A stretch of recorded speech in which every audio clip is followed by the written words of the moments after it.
No DQ Galaxy. We are live with a recap of AEW Dynamite for Wednesday, March 1st, 2023, which is good old JM's birthday, Jeff Meacham.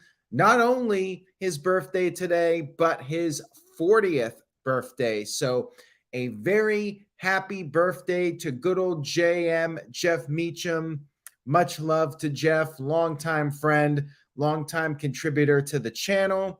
Hope he's doing well. Anyways, let's get right into this Dynamite recap. Revolution is this Sunday. It's a busy several days here on the No DQ channel. After tonight, we have Thursday night predictions at 8 o'clock Eastern for Revolution. Friday night, SmackDown. Saturday at 8 p.m. Eastern, the No DQ review.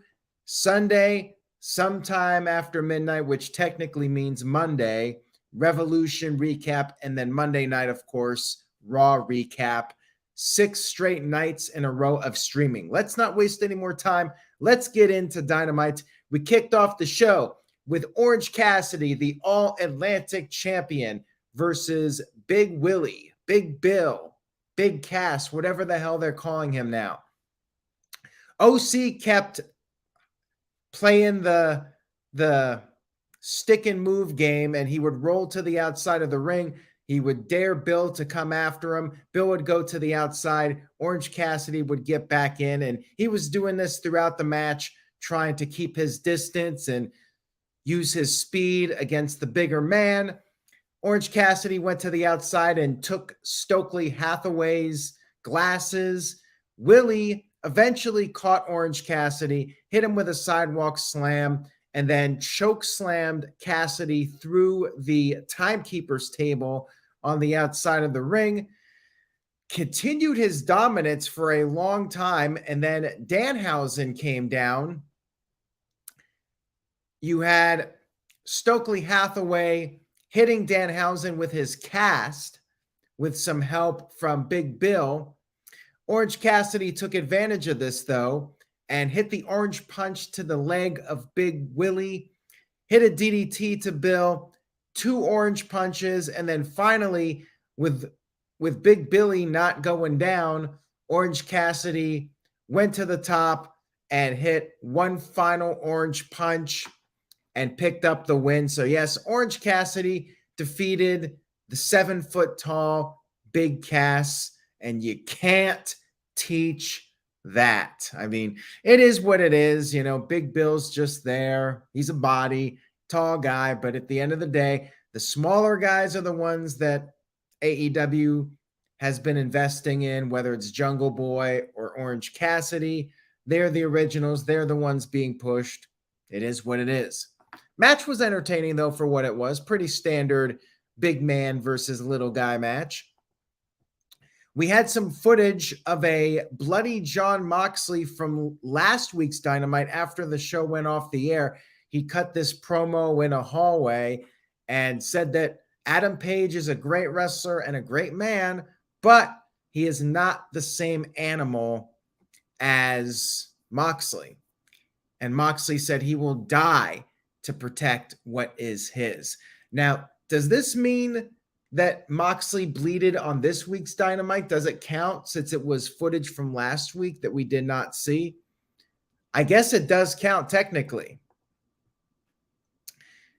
I actually think it was from after Dynamite. It was not live, but still, it's I guess technically he was bleeding again on Dynamite. We had the Elite making their entrance. I'm not sure if it was for a match or a promo, but they got hijacked. They were attacked from behind by the House of Black, and then the House held up the championships. They cut a promo later on in the show in their dark room, and basically they said the Elite has already lost, and they left those championships in the dark room and took their leave. So I guess if the Elite could find where this dark room was, they could regain their titles, at least for the time being. And I agree with Matthew, but we'll talk about that match when we do the predictions Thursday night, 8 p.m. Eastern on the No DQ YouTube channel.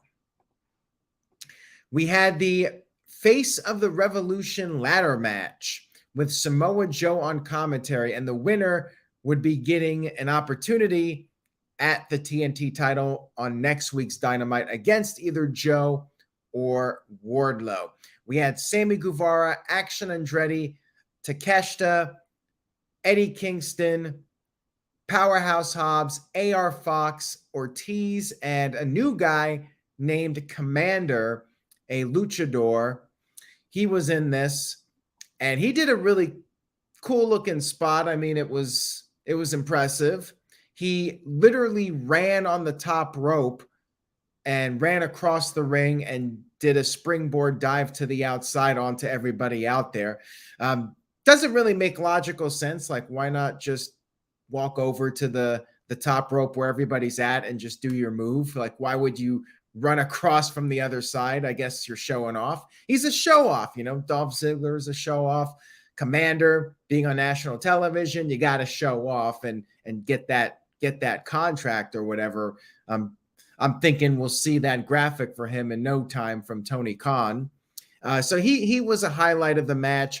Will Hobbs dominated for a while. Sammy Guevara kept picking his spots and waiting for an opportunity. You had a ladder bridge set up, and Will Hobbs sent AR Fox onto the ladder bridge outside of the ring. Commander hit a shooting star press to Fox, who was still on the ladder, and then Commander tried to climb, but Takeshita hit him with a blue thunder bomb off of the ladder. There was also another spot with Action, and I think it might have been Sammy, but yeah, like it looked really awkward, and it looked like Action got the worst of it. And then you had Daniel Garcia showing up to help Sammy Guevara. Now, here's the thing, to quote the birthday boy, Jeff Meacham. So Sammy Guevara gets the help. Why not Jake Hager and the rest of the JAS? They all might as well come out there since there's no DQ. Why just Daniel Garcia? So Sammy climbed up the ladder on the outside of the ring and decided to try and take out Action Andretti. He hit a swanton off the top onto Action, who was laid out on a ladder below. And for some reason, he decided to do that and not go for the win. But then when they finally went for the win, that's when Takeshita tipped over the ladder, sending out Sammy Guevara. Takeshita climbed up, but Will Hobbs knocked him off, and then Will Hobbs climbed up and got the Sonic the Hedgehog ring to win the ladder match, and he'll get his championship opportunity on next week's show. And I agree with Steve-O. I do not think he's winning next week. And we'll talk more about that when we do the predictions. Match was okay. I mean, far from the best ladder match I've ever seen, but it was entertaining. And like I said, Commander looked good in there. He had some fun moments. He got a chance to shine. And I think the right guy won. I just would prefer if they set something up for like a pay-per-view or a special edition of Dynamite instead of just doing it on next week's show. Kind of feels like a throwaway title match, and Hobbs is going to lose next week. But Hobbs could be a big star. Just don't think it's going to be his time next week. And we found out that Orange Cassidy and Danhausen would be entering the Casino Royale tag team match to find out the fourth spot in the tag title match at Revolution, despite Orange Cassidy being beat up from the first match. Then we had Chris Jericho versus Pretty Peter Avalon. Peter Avalon is no longer a librarian. He's a good guy now, and he went right after Jericho and got 3 near falls on Jericho, as crazy as this sounds. But then Jericho hit him with the code breaker, and that was that. Jericho, one move, beats him. I mean, I guess this was what it needed to be. You know, Peter showed the fighting spirit, but clearly no match for Jericho. And then after the match, Jericho used the baseball bat and Ricky Starks ran down to make the save, but then Jericho got on the mic as a distraction. Rest of JAS ran down and they attacked Ricky. Jericho laid out Ricky with the Judas effect, getting the last laugh before the pay-per-view. And for those of you that follow me, have been following me, you know how I feel about this when somebody gets the last laugh before the pay-per-view. But in case you're still wondering, tune in for the predictions. Thursday night, 8 p.m. Eastern. We had Adam Page cutting a promo in a barn or somewhere like that. You know, he's a cowboy, and they were at the Cow Palace. And he said that he is going to take Moxley's spot at the top of the wrestling food chain. He hates violence, but he knows that's what he has to do. He has to be violent if he wants to beat Jon Moxley in a Texas death match. Good promo, accomplished what it needed to. It was fine. We then had Renee Paquette interviewing Christian Cage in the ring. Christian said that he was done with Jack Perry until Jack said that he was going to win a singles title in 2023. And Christian said this will be over his dead body. As far as he's concerned, Jungle Boy treats his business like a video game. And Christian says he treats it like an ATM machine. He is not done milking it dry, and he wants a no-rules fight. He said, like Jungle Boy's father, Jack Perry, Luke Perry, like Luke Perry, Jack Perry is a no-talent hack who had and has good looks to get by. The lights went out, and then we had a Jungle Boy video. He was digging a hole. He was digging a grave, I presume, for Christian Cage. Are they doing a buried alive match? I'm not really sure what this meant other than Jungle Boy's going to bury Christian at the pay-per-view. I guess that's what they're doing here. So, you know, it was all right, but didn't really get me all that more excited for their match. And I suspect Jungle Boy's going to win and get put over, and Christian will do the job here. We then had Matt Hardy versus Hook for the FTW title. Poor Matt Hardy. When Jeff Hardy came in, Matt was finally getting a push again in AEW, and then Jeff got arrested, and now Matt's back to fighting guys for the FTW title and losing. And I mean, at the end of the day, you know, Matt's putting over other people, but yeah, kind of sucks for him. So he did get in some offense, and he even hit the side effect, but Hook kicked out, and he used the cast that was out there on Hook, but Hook still kicked out, and Hook made his comeback and won with the Red Rum submission. And I guess Stokely Hathaway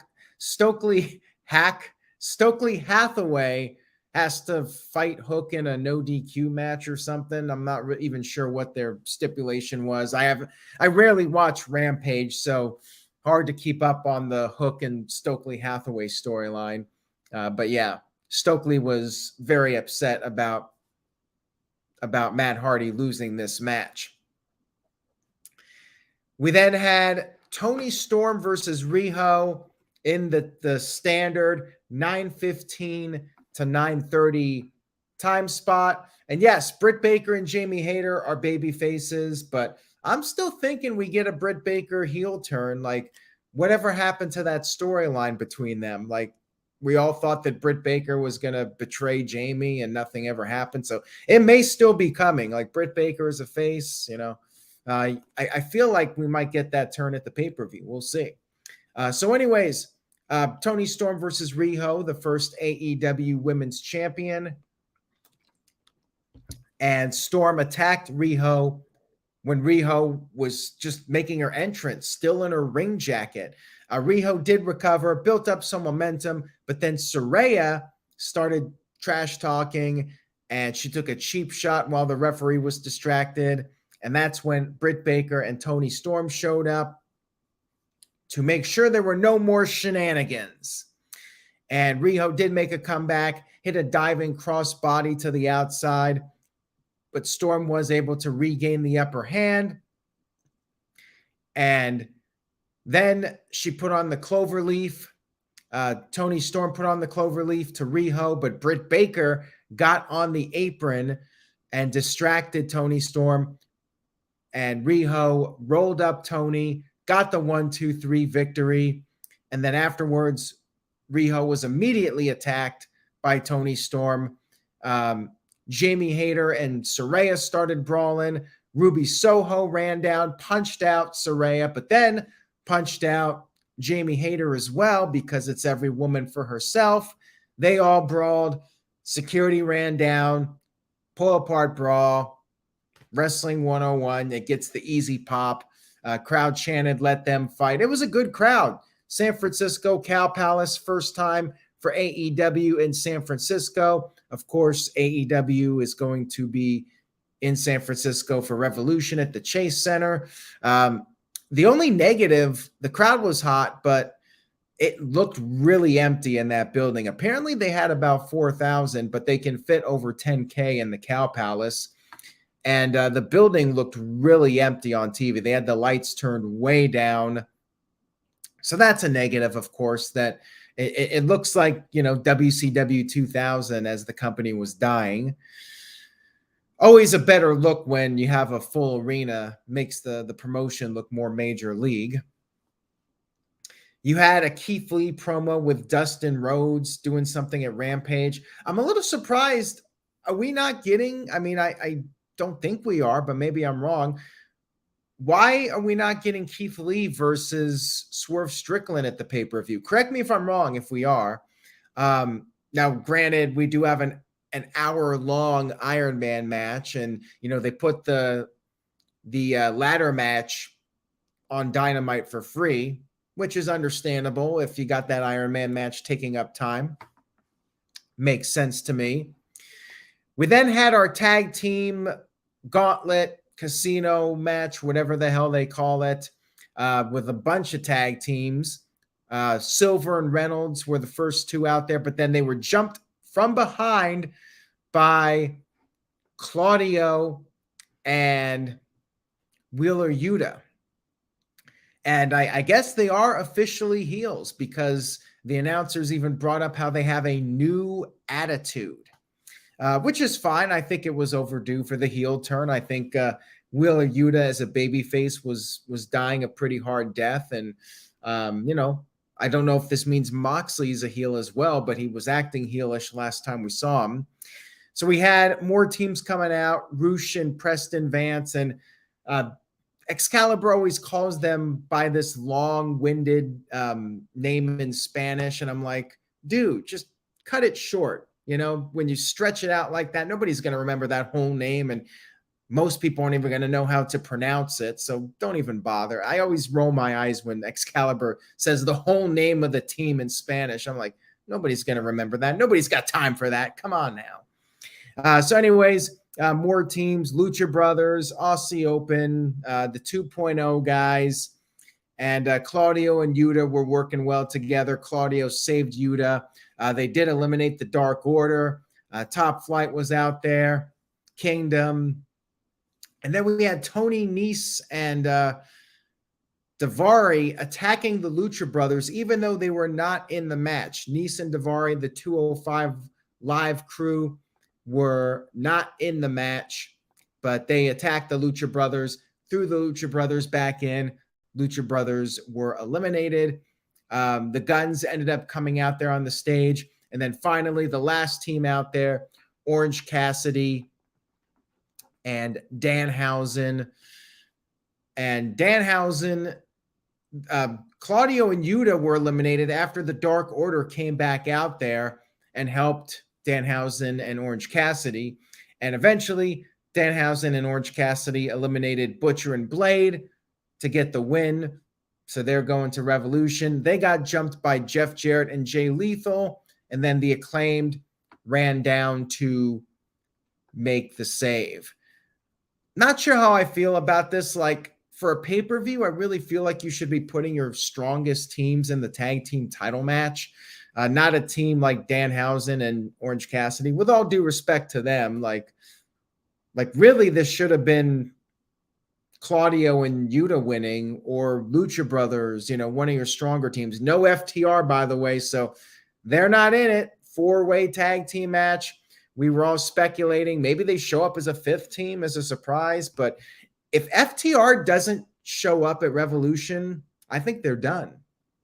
Like, this would have been the time to bring them back as a surprise for the tag team title match. So yeah, if they don't show up at Revolution, I think their contracts are expiring, and they're probably going back to WWE. Like, right? This would be the time for them to come back. So anyways, yeah, this 4-way match, not really feeling it, quite frankly. We then had our final segment of the evening, an MJF and Daniel Bryan, or Bryan Danielson, video package. I'm thinking Daniel Bryan because I'll tell you here in a second. Good video package, although I think I would have preferred them to maybe not. See, this segment, the actual live action stuff was very short, only like 4 minutes. Bryan came out there with Renee Paquette, and we literally had like 4 minutes left of the program. And I don't think FTR is signing a new deal to wrestle in Ring of Honor. Like, if they're coming back to be the tag team champions, right? So Bryan talked about being forced to retire and how he came back 2 years later, and you fight for your dreams. The promo he cut, which was fantastic in WWE when he was Daniel Bryan. MJF immediately interrupted, but Bryan cut him off. Bryan told MJF to shut up. He's going to talk for once, and said that MJF has done nothing to earn or fight for what Bryan has in his life, a family, championships, all that stuff. Says the only thing MJF deserves is his fiance leaving him. So they got that big line in there. MJF apparently no longer with his fiance. She took down their engagement post. And Bryan continued. MJF took off his jacket, and MJF was going to get in the ring, but Bryan said he's ready to fight. He's been fighting for everything his whole life. MJF, silver spoon in the mouth. Bryan has fought out of poverty. He said he came to AEW to fight, and his dream now is to become the AEW World Champion. And he said that MJF better be ready to fight with everything he has, because for 60 minutes, Bryan is going to be fighting, and if MJF doesn't have it, then Bryan is going to kick his effing head in. And he did use the F word. It got bleeped out. But yeah, Bryan, here's what I'm thinking here. They only had 4 minutes, and in a way, I almost think this was ideal because they hit the notes. They hit the main points in a quick amount of time. This segment did not drag because they had the time constraints. And I actually think it was great for what it was. Bryan just went out there 4 minutes, said what he needed to say, seasoned pro with that. So yeah, I really liked the ending segment. The ending segment was easily the best thing on the show. They did the big promo here, and I like the fact that MJF didn't actually say anything this time. Let Bryan do the promo. So yeah, strong ending to the show. Rest of the show was okay. Nothing special. As far as go-home shows, I mean, I would say it was average. The only segment that really got me hyped up was the end with Bryan. So overall, I give the show a B-. It was decent, but far from the best go-home show I've ever seen. I still think on paper, this is one of the weaker AEW lineups. I mean, they're always great shows, and I'm confident it's still going to be a great show. But as far as build-up goes, like, I don't think it's been AEW's top tier buildup, or even close. I mean, maybe even more towards the bottom as far as buildups go for their pay-per-views, but still going to be a great show. I'm confident. That Iron Man match, I think that'll be a fantastic match. And we'll talk more about the predictions coming up on the No DQ YouTube channel. So make sure you subscribe if you haven't already. I hope you all enjoyed the video. If you did, give it a thumbs up. Stay tuned to NoDQ.com for the very latest. Have a great rest of your week, everybody. Take care. And remember, say yes to NoDQ.com, and I will see you all next time.